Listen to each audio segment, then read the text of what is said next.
नमस्कार दोस्तों, कल की कहानी का सेकंड पार्ट लेकर के मैं आ गई हूँ। कल की कहानी थी हमारी भैंस की मौत। जिसने नहीं सुनी है वो पहला पार्ट ज़रूर सुनिएगा। कहानी को आगे बढ़ाते हैं। बहुत ही इंटरेस्टिंग मोड पे मैंने रोक दी थी। उस घटना के बाद उस शीशे के जहन में वो बात बहुत गहराई से बैठ गई। करीब 10 साल के बाद जब वो एक सफल उद्यमी बन गया तो उसने सोचा कि क्यों ना अपनी गलती का पश्चाताप किया जाए। एक बार फिर उसी आदमी से मिला जाए और उसकी आर्थिक मदद की जाए। अपनी चमचमाती कार से वह उस खेत के सामने पहुंचा। शिष्य को अपनी आंखों पर भरोसा नहीं हो रहा था। वो उजाड़ खेत जिसमें बिल्कुल एक फसल का दाना नहीं था, अब फलों के बगीचे में बदल चुका था। टूटे फूटे घर की जगह एक शानदार आलीशान बंगला बना हुआ था और जहाँ अकेली भैंस बंधी हुई थी वहाँ पर अच्छी नस्ल की कई सारी भैंसें और गायें बंधी हुई थीं और अपना अपना चारा चर रही थीं। शिष्य ने सोचा कि शायद भैंस के मरने के बाद वो परिवार सब कुछ बेच बाच करके कहीं चला गया होगा और वापस लौटने के लिए उसने अपनी कार स्टार्ट की और तभी उसने देखा कि वो 10 साल पुराना वाला आदमी वहाँ आ रहा है।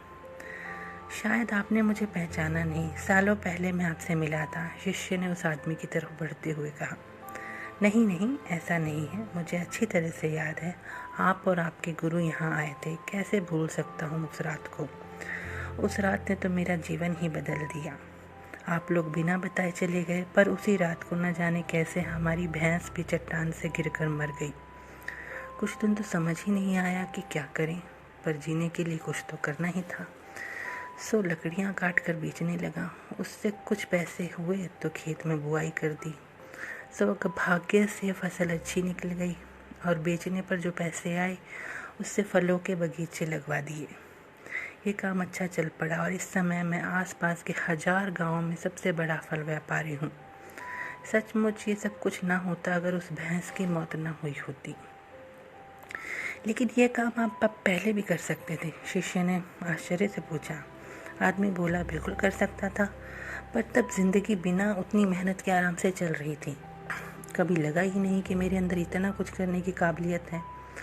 सो कोशिश भी नहीं करी, पर जब भैंस मर गई तब हाथ पांव मारने पड़े और मुझ जैसा गरीब बेहाल इंसान भी इस मुकाम तक पहुंच गया।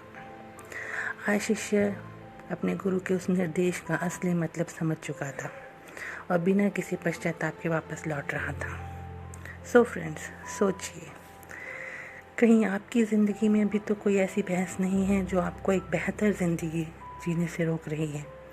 कहीं ऐसा तो नहीं है कि आपको लग रहा है कि आपने उस भैंस को बांध रखा है, जबकि असलियत में उस भैंस ने ही आपको बांध रखा है।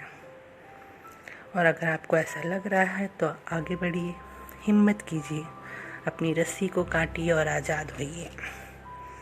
आपके पास खोने के लिए बहुत थोड़ा सा है, लेकिन पाने के लिए बहुत सारा जहां है।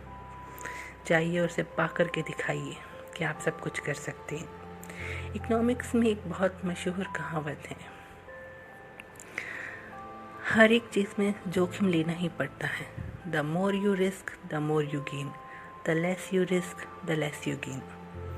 Thank you so much for listening this beautiful story. ये स्टोरी मुझे बहुत मोटिवेट करती है, होपफुली आपको भी ज़रूर करेगी।